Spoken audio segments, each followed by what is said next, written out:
Hey guys, and welcome to the video. So unfortunately my Oblivion review is taking a little bit longer than I planned, so I thought I'd give you guys a pretty cool holdover series. In today's video, I'm going to be giving you 7 things I think Oblivion does better than Skyrim. And in my next video, I'm going to be giving you 7 things Skyrim does better than Oblivion. The reason for this is I see a lot of discourse online about these games and using one game to bash the other. And I think that's really stupid because I love both games oh so much. But there definitely are areas where one game can beat out another game.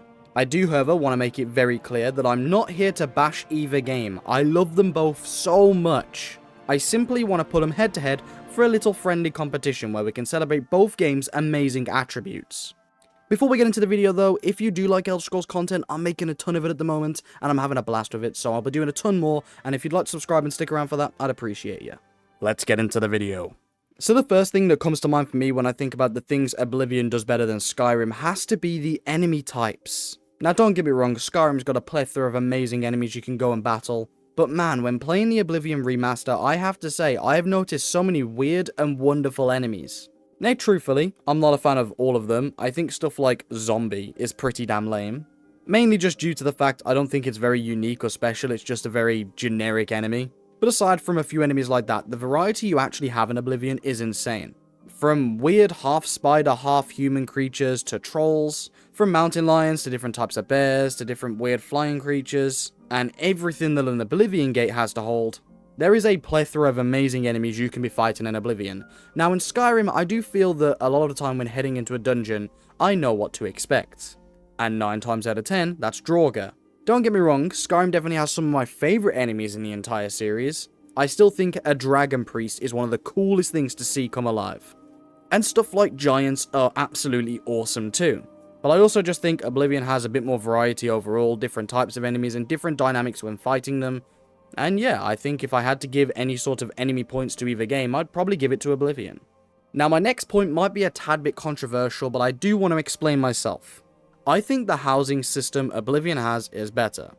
Now, before we go crazy, when it comes to purchasable homes in the games, I actually prefer Skyrim's. However, Oblivion has this really cool thing where you can go into a cave, or go into this weird and wonderful building on a mountain, and all of a sudden there is a massive house for you to explore. For example, spoiler alert here if you're playing Oblivion at the moment, I went into this cave down at the bottom left of the map, and I walked inside, and there was a sunken pirate ship, which had a ton of lore behind it. After clearing out a couple skeletons, I realised that I can renovate this entire underground pirate ship, and then use it as a way of passive income.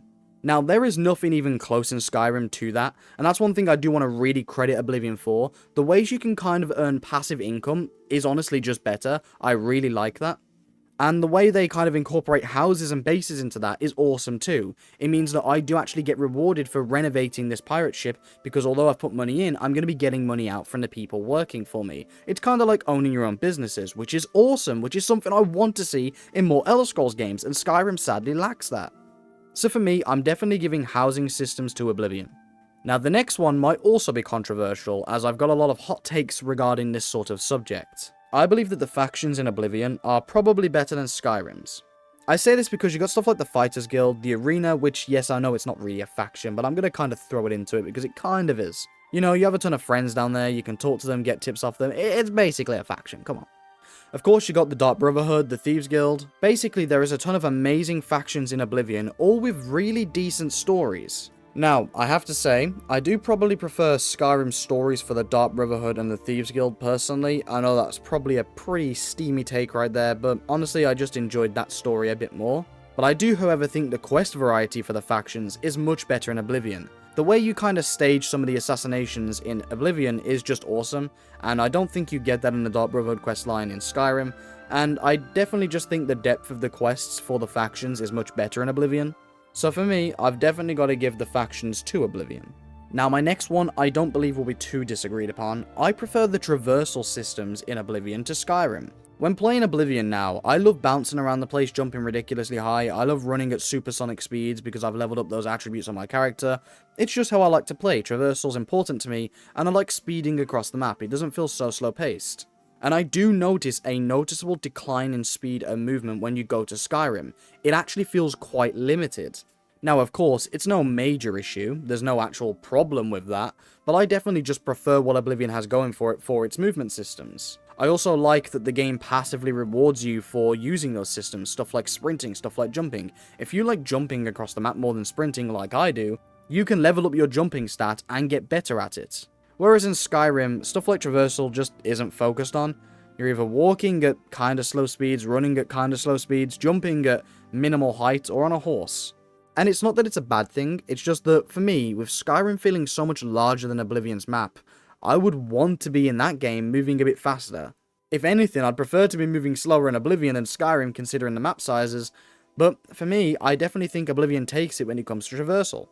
So the next thing I think I prefer in Oblivion to Skyrim is the bartering mechanics. I actually quite like that you can use your personality stat to get a much better deal. Now obviously that kind of is in Skyrim, but I think the way they kind of incorporate it into the menus in Oblivion and kind of make it so that you actually have to work your way up to get the better deal, you know when your personality stat goes up, you can actually get a bit more gold for your items. I think the way that works is a lot more rewarding and a lot more fun.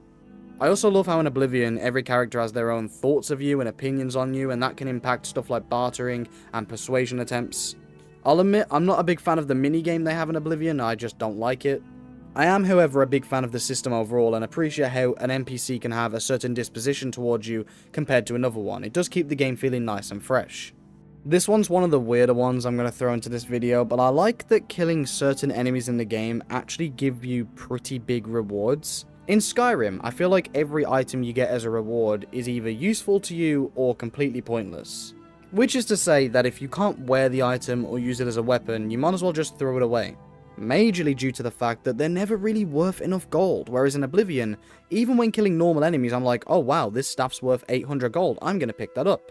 Or I'll go for a dungeon and kill a big boss and realise his entire outfit's worth like 8 grand.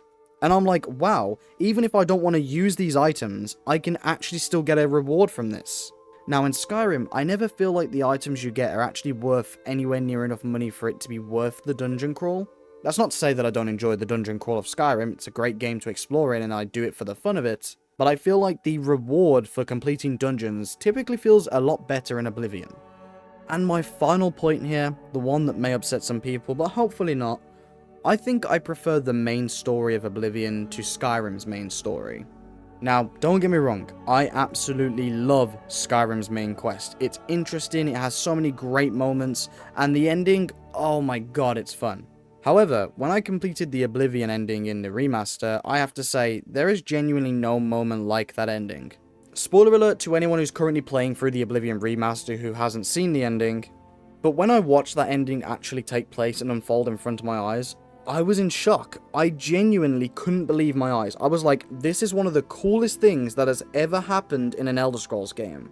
And then for it not to just completely end on a really cool gameplay segment, but to have a cutscene that kind of wraps up the entire main story, I think for me, I just felt like the story wrapped up really well. And don't get me wrong, there are definitely parts in the quest that I didn't enjoy. For example, there's a part of it where you have to go around and destroy like 8 Oblivion gates outside each city so that people help you. That was tedious as hell. But I've got to say, I definitely think the outcome of beating, the Oblivion Crisis was absolutely awesome, and it was nothing like I imagined it would be. And the fact I got to see that for the first time in the remaster and watch it unfold in front of my eyes, it's beautiful. And I absolutely love that main quest.